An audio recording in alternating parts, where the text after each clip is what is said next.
Welcome to Digging In with the DLCs, where we highlight teachers and staff using digital tools, strategies, and best practices in digital learning.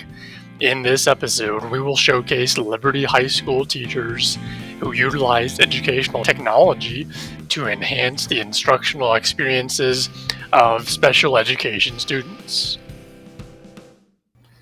Hi there, my name is Clayton Pope. I am a digital learning coach based here at Liberty High School, and today we are going to walk through examining how two tasks that teachers face intersect in the classroom. You know, teachers face quite a few challenges each day in the classroom, and some of these tasks intersect with a large area of intersectionality, while others are more disjointed. And the two tasks we are going to focus on today are the task of teaching students with educational technology and also just teaching those special education students in general.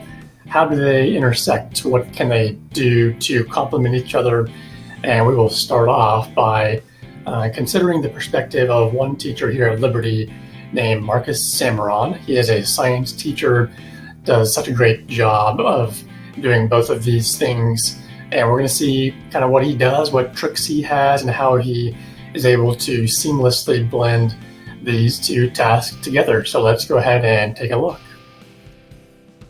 I'm Marcus Salmeron, and I am a special education science teacher. As far as challenges for myself in the classroom, they're quite very correlating between general education and inclusion. But in resource, the challenges that are quite unique to resource are students being on quite different levels. And having all this new technology actually is quite beneficial in helping provide all those students the adequate education at the levels they needed it. Specifically helping with special education students, I know that the technology provides another medium in which we can provide instruction and evaluation at different levels.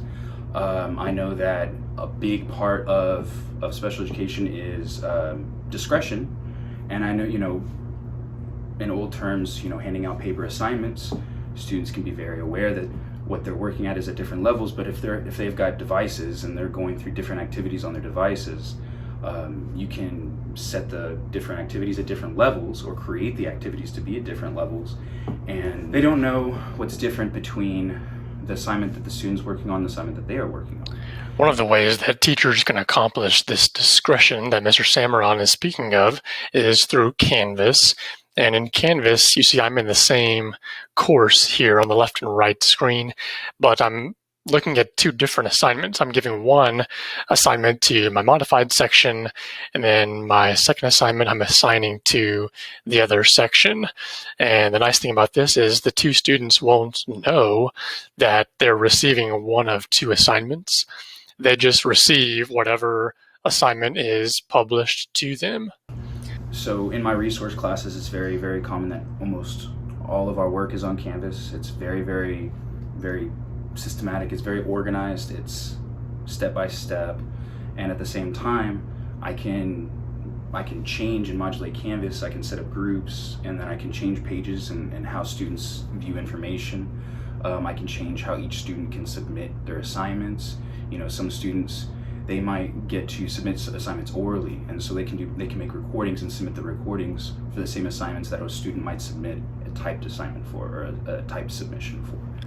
When you look at Marcus's Canvas course, you can confirm pretty easily that he does a great job of communicating with his students and accommodating their need. He has the bell schedule here right on the home page, has the Zoom link.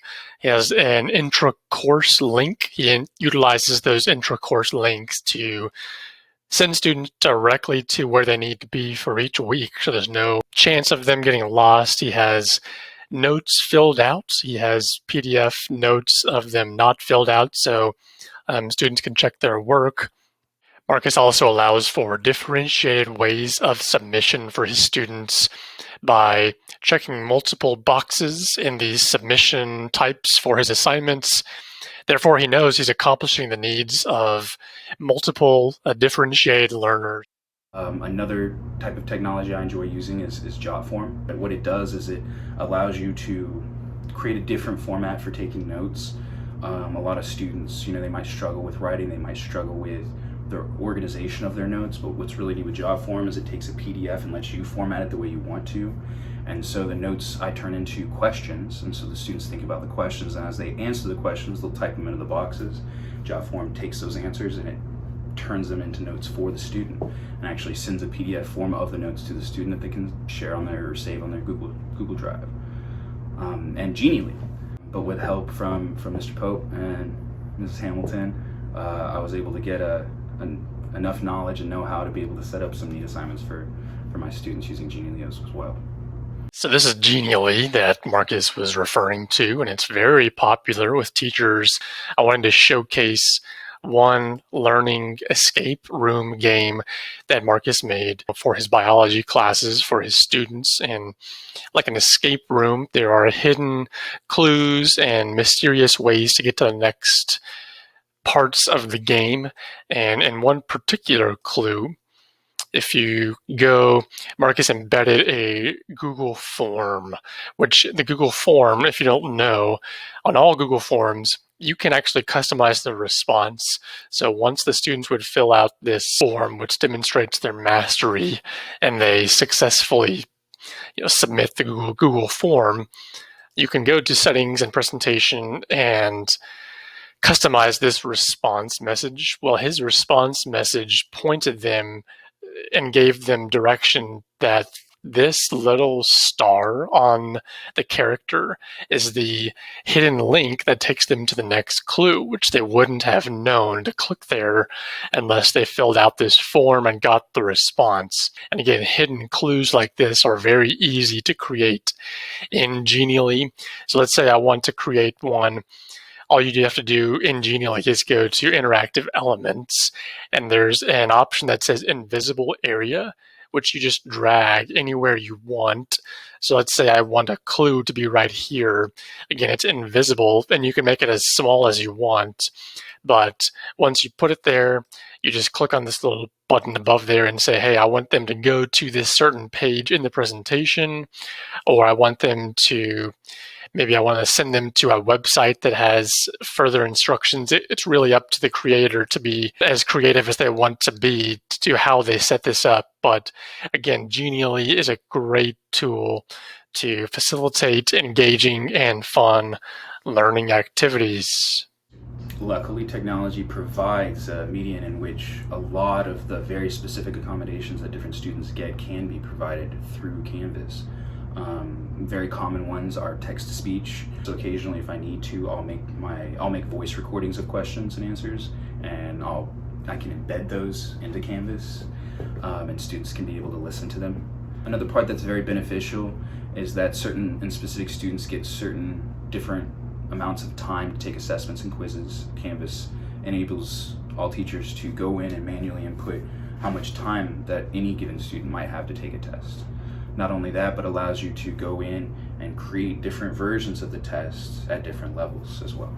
Using the Google Drive has been very, very beneficial in that if there's assignments that I need to give immediate feedback for, I can have the students share the assignments with me, and I can just monitor their progress as they're working through the assignments. I don't have to hover over them. I don't have to go, get really, really close to them. I can maintain a distance and still be able to provide that feedback that they need in order to progress. Marcus mentioned Google as a tool he uses to monitor and give feedback to his students, and Google Slides is one of those tools that makes this a very simple task. Let's say you have a activity you want students to do. You can make a copy of the activity and make it one per student or one per group, and you can give students edit rights to interact with this little presentation. You can then, once they enter the presentation and start working on it, you can go to View and Grid View, and you'll be able to see live when the students are interacting with the presentation. So when they start completing this activity and interacting with it, I'll see these changes happening live. Let's say group 3 needs some help. Well, I can double click, go to that slide. I can then make a comment on that to say, hey, what are you thinking? What do you need? Or I can use an add-on like Moat to record my own voice and leave some feedback there as well. Well, as you can tell, Marcus does a great job of accommodating the needs of his students and his classes using educational technology. I hope you learned something tonight. Thank you so much for joining us, and we will see you next time on Digging In with the DLCs.